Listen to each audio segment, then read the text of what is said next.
Gallo Thiam, c'est un natif de la Médina. Gallo Thiam, c'est quelqu'un qui se prend comme un militant du social. Gallo Thiam, c'est un musulman convaincu. Gallo Thiam, c'est un homme très à l'aise sur pas mal de sujets. Gallo Thiam, c'est quelqu'un qui a le commerce très facile, donc accessible. Gallo Thiam, c'est quelqu'un qui est très curieux, intellectuellement parlant, je veux dire. Gallo Thiam, c'est quelqu'un qui a travaillé à la bibliothèque universitaire, à la BU, temple des grandes civilisations écrites. Foofu la en fait xamee lu bari. Gallo Thiam, c'est quelqu'un koo xamee ni qui un ancien devant vous. Gallo Thiam, c'est en fait un Médinois pur, authentique, très consciencieux du développement de sa localité qui est la Médina. Gallo Thiam, c'est un homme boo xamee ni qui aime faire un peu de prospective également. Oui, en fait, Gallo Thiam kooku dañu bokk turandoo. Man ki ñu ma tuddee mooy Gallo Buri Thiam. Gallo Buri Thiam, c'était un ancien bijoutier à Saint-Louis, foofu la dëkk, au temps de la colonisation. Pour couper court rek, lors de l'exposition de 1900 en France, Gallo Thiam, sama maam, mon homonyme, moom moo doon le chef des bijoutiers indigènes bi yóbbu woon la délégation de l'Afrique occidentale française à cette exposition. Il a participé à beaucoup d'expositions en France. Oui, en fait, l'acronyme CATB, c'est toute une histoire. Il y a eu un temps, lorsque Cheikh Ahmed Tidiane Ba, ancien DG des impôts et des domaines, biñ ko defee directeur, ñëpp dañ doon gis muy jàppale askanu Médina. À un certain moment, il y avait une association qui s'appelle Proxime Jeunes. Ñu jékki-jékki, celle qui dirigeait cette association, celle qui dirigeait Amina Meng, que je salue au passage, parce qu'on a partagé pas mal de plateaux de projets, sentir ni peut-être Cheikh va glisser vers la politique. Il a demandé à ce groupe bi nga xamee ni ñoom ñoo ko doon encadré si ñoom kan moo bëgg a def politique. Man ma yëkkati sama loxo, Oumar Sow yëkkati loxoom. À l'époque, il y avait pas mal de gens qui étaient autour. Bi ñu yëkkatee suñu loxo mu ne kon boog yéen na ngeen di defi politique, ñeneen ñi duñu def politique. Et Cheikh Ba nous a demandé tous les mercredis, c'était déjà en 2017, tous les mercredis, à partir de 19h, nous daje kër Omar Sow. C'était Omar Sow, c'était encore Ibou Diagne, c'était Diouf Rafet, Cheikh Ba et moi. Diouf Rafet et Ibou Diagne, ñoom si social la ñu resté woon. Mais c'est Cheikh Ba qui leur a demandé de venir ànd ak ñun pour liggéey bi, parce qu'on avait un projet, un mouvement politique. Par la suite, bi ñuy liggéey pendant 2 à 3 semaines, 4 semaines, 1 mois d'abord, si la ñu Cheikh Ba demandé dafa bëggoon ñu recevoir des gens à la place du souvenir. Donc c'était toujours en mars 2017. Mais auparavant, il y avait les femmes dirigées par Nabouba. Nous avons travaillé un peu. Le Cheikh nous a demandé, pour qu'on ait 25 personnes. Si nous avons 25 personnes, si nous avons une liste, nous validons, le jour où nous avons créé une rencontre dirigée, présidée par Seydou Gueye, à l'époque secrétaire général du gouvernement. Nous décliné sur une option. Option bi moo doon créer une coalition, une cellule d'appui aux actions du président. Ce n'était pas encore la CATB. Alors, quelqu'un, il est très futé dans ça, proposé que Diouf Rafet. Alors, Diouf Rafet proposé lolo, je crois qu'il y a aussi d'autres gens qui ont demandé à ce que nous devons donc nous devons cellule d'appui pour le triomphe. Ce n'est pas de Benno, mais du Benno. Il y a nuance. C'est ça où on a été ingénieux. On a calé cela. Mu nek acronyme bo xamni dafa mengo suñu initialu leader qui est Sherpa, et c'est extraordinaire.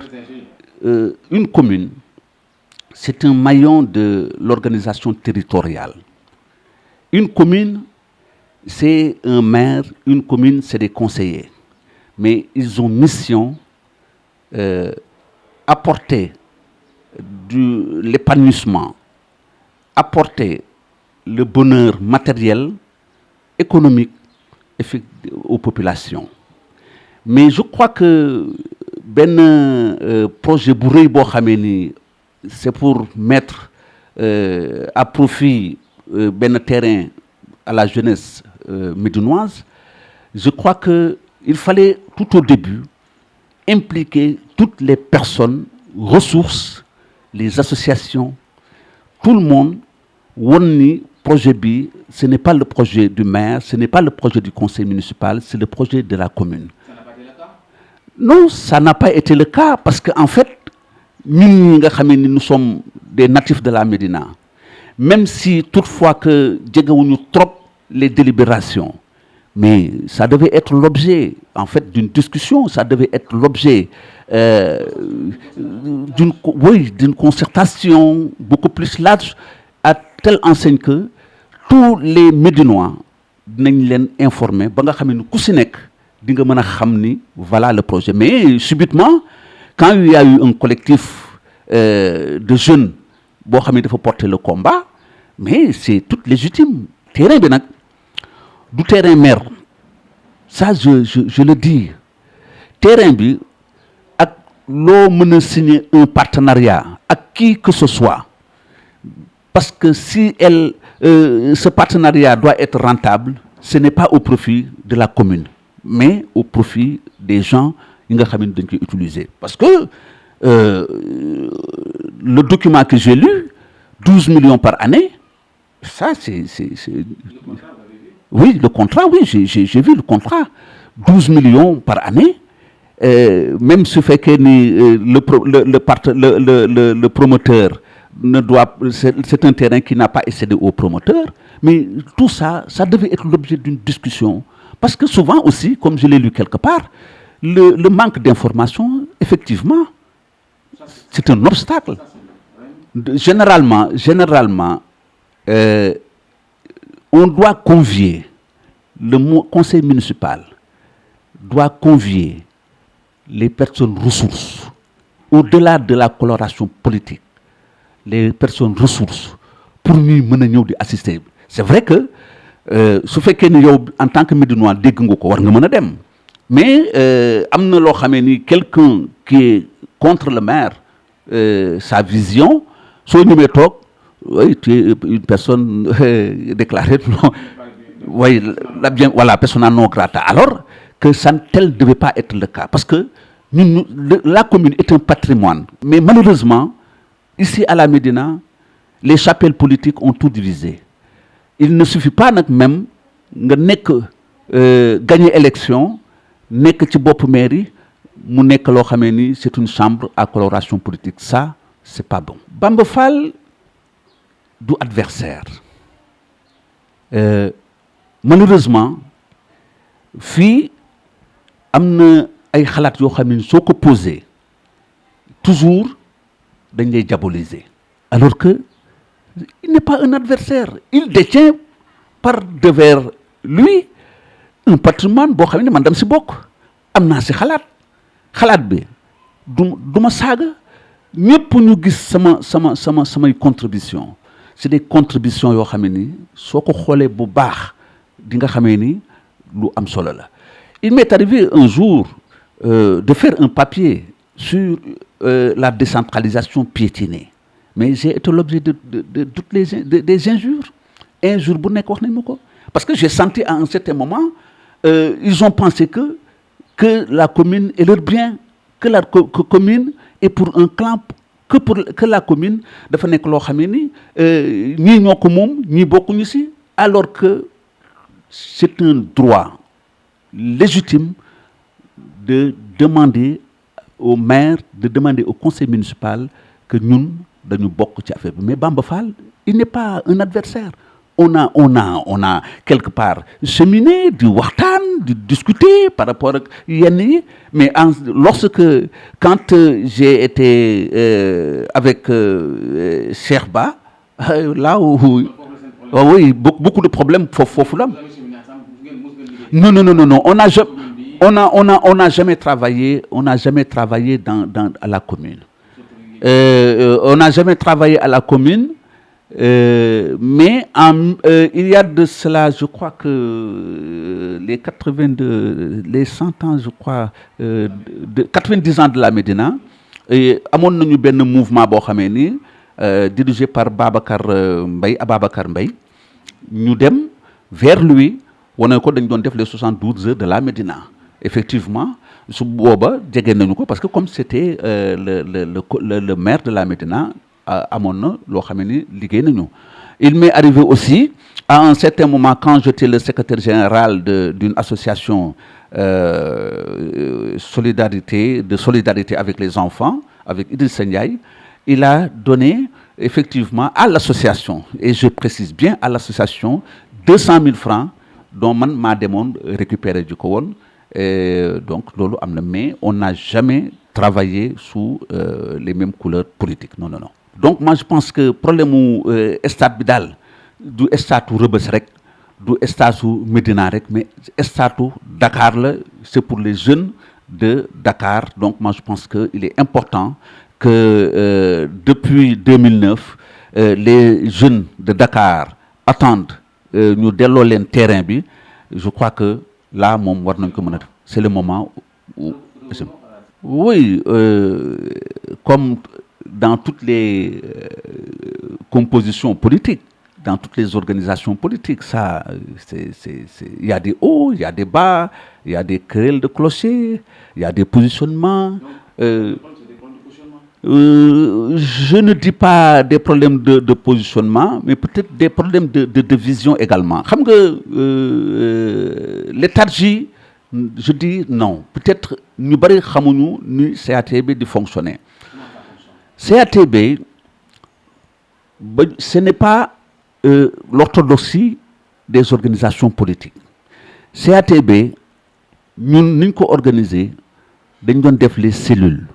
Un Gallo-Thiam peut avoir 8 cellules à travers la Médina. Quelqu'un d'autre peut avoir des cellules un peu partout. Nous avons fait militant de la CATB. Il faut des cellules.